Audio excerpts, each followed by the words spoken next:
ditunda karena dari pihak penggugat yang pertama belum ada surat kuasanya. Kemudian yang kedua persyaratan-persyaratan lain juga belum terpenuhi. Jadi mungkin ditunda minggu depan.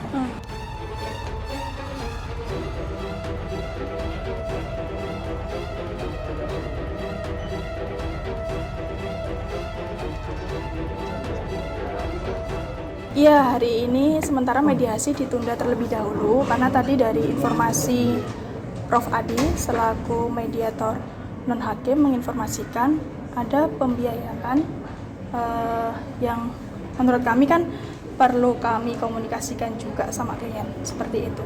Jadi nanti kami harus saya berkoordinasi dulu sama klien, kemudian nanti saya akan hubungi panitera seperti itu. Sesuai jadwal hari ini semula diagendakan untuk melaksanakan mediasi.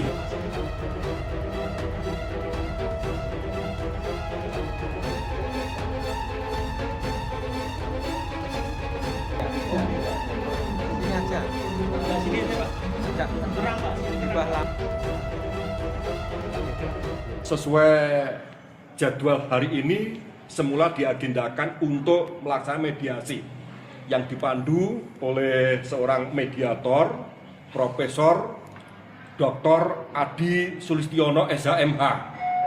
Dan kehadiran Prof. Adi ini sebetulnya inisiatornya justru dari pihak penggugat dan atau kuasa hukumnya.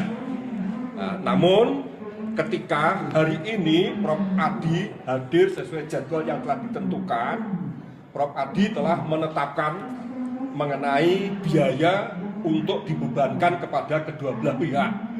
Namun demikian dari pihak penggugat melalui kuasa hukumnya belum ada suatu sikap apakah menyetujui atau tidak terkait dengan biaya dibebankan selama proses mediasi. Nah, oleh karena kuasa hukum penggugat akan konsultasi terlebih dahulu kepada pihak prinsipal mengenai setuju atau tidaknya terkait dengan biaya atau honorarium mediator non-hakim yang dibebankan kepada para pihak, maka untuk sementara Prof. Adi sama sekali belum menyentuh pada pokok persoalan.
Awalnya saya cuma periksa aja sih, karena dari posyandu memang menyarankan untuk anak saya itu periksa melingkarnya aja, periksa.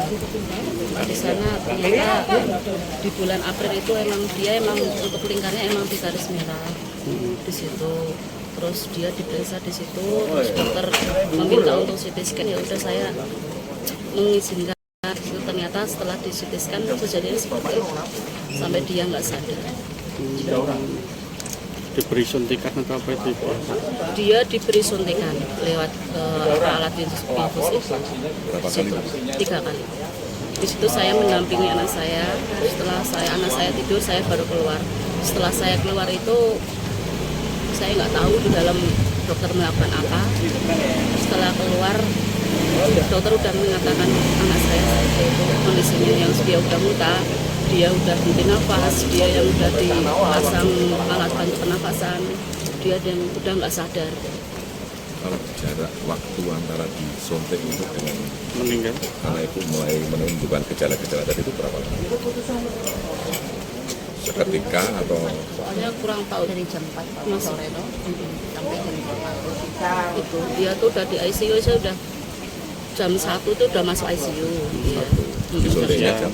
Kalau disuntiknya tuh dia masuk ruang CT scan tuh setengah 11 lebih. Masuk ruang CT scan.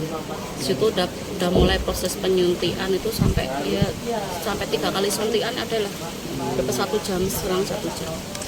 Terus setelah itu saya keluar, saya udah nggak tahu di dalam kenapa. Terus sebelumnya ceria ya? Dia ceria, dia tuh di situ yang masih mainan kan di depan klinik poli itu ada ruang bermain anak. Dia masih di situ, masih mainan, masih lihat-lihat buku, masih gitu. Terus dia di ruang radiologi pun dia juga masih makan makanan, dikasih makanan orang itu juga dia masih dimakan, masih lihat HP, lihat TV, itu dia masih aktivitas seperti biasa. Pas waktu dipasang alat infusnya itu yang buat suntikan itu dia masih tetap nggak takut, dia masih tetap ceria, sempat tak bercandain, dia masih ketawa. Terus keluar dari ruang IGD pun waktu habis dipasang itu dia nggak nangis, dia masih tetap, setelah itu dia masih minta makanan, masih makan masih seperti biasa, nggak ada yang berubah. Perubahannya itu ada setelah dia tuh masuk CT scan, baru semuanya berubah. Setelah dari scan itu langsung Baru dia, setelah itu dia udah nggak sadar. Ada penjelasan dari rumah sakit? Belum. Sampai sekarang nggak ada penjelasan. oh begitu dari setelah scan itu sudah tidak sadar? Iya, dari CT scan itu udah nggak sadar, udah habis tapi ya dia di dalam situ disuntikan kedua itu dia sempat minta, ya agak sedikit rewel, dia minta, mungkin merasa nggak enak, dia minta, udah mulai nangis, dia udah mulai minta pulang, pengen ketemu kakaknya, itu udah itu. Terus tak gendong itu dia masih tetap nangis, sampai disuntikan ketiga pun dia masih tetap nangis, sampai dia tertidur pun di pelukan saya.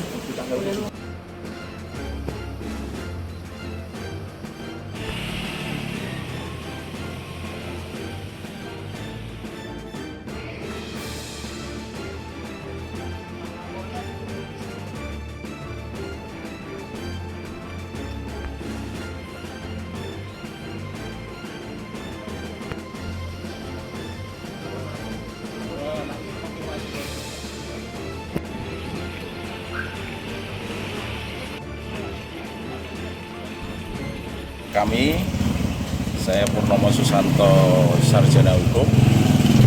Kami dari Forum Persaudaraan Advokat Yogyakarta, Divisi Bantuan Hukum. Hari ini mendampingi klien kami, pelapor atas nama Anastasia Niken Purwandari. Ini berdasarkan laporan LPP nomor 319 Romawi 5 /2026 /SPKT Polda DIY tanggal 17 Mei 2026. Ini melanjutkan dari pemeriksaan awal terkait dengan laporan polisi tersebut terkait dengan dugaan kelalaian medis sesuai diatur dalam Undang-Undang Kesehatan dan Undang-Undang Perlindungan Konsumen. Dilaporkan siapa, Mas? Pemberian obat itu ya? Kalau bentuk dugaan malpraktek itu sesuai keterangan yang diberikan klien kami. Jadi saat pemberian sedasi, tindakan sedasi itu, kalau yang didengar oleh klien kami saat itu kan untuk adik ini di CT scan itu kan harus tenang, sehingga perlu diberikan obat bius, yang didengar obat bius. Tapi kami dapat bahwa tindakan itu namanya sedasi kan ketika kemudian dari pihak rumah sakit menjelaskan tindakan sedasi itu berupa penyuntikan 3 kali, penyuntikan 3 kali. 3 kali jeda waktunya pertama, kedua itu 30 menit, kira-kira sekitar 30 menit. Jeda waktu dari kedua ketiga itu nggak ada 30 menit. Itu. Nah ini masih dugaan ya, artinya biar kemudian kepolisian, karena kita kan sudah laporan kepolisian, jadi kepolisian biar kemudian memproses ini, apakah kemudian dugaan malpraktek atau ada kelalaian atau tidak, itu nanti biar kami sepenuhnya menyerahkan kepada kepolisian. Terlapornya siapa? Kalau terlapornya sudah kami sampaikan kepada penyidik, silahkan wartawan nanti bisa konfirmasi. Berapa orang yang dilaporkan? 2 orang. Salah satunya direkturnya itu. Sudah intinya sudah kami sampaikan ke penyelidik. Nanti biar silahkan rekan-rekan bertanyakan. Pak, kalau timeline sebenarnya ada penjelasan ya, tapi penjelasan ini cukup menurut kami ya normatif lah ya.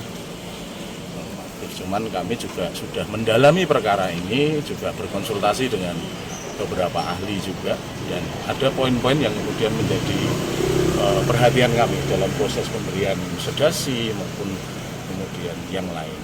Laporannya pasal berapa, Pak?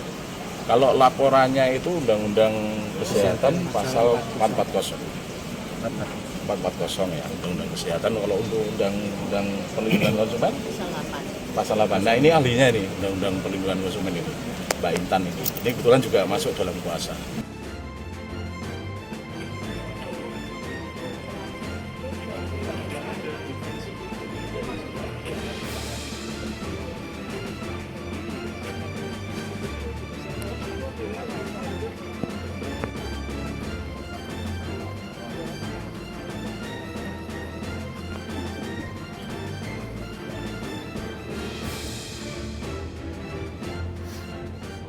Saat ini masih dalam proses penyelidikan ya dari penyidik Direktorat Reserse Kriminal Khusus juga ya, masih dalam penyelidik ya. LP-nya sudah ada, tapi saat ini masih dalam proses penyelidikan. Sudah ada saksi yang diperiksa mungkin? Pastinya ada ya.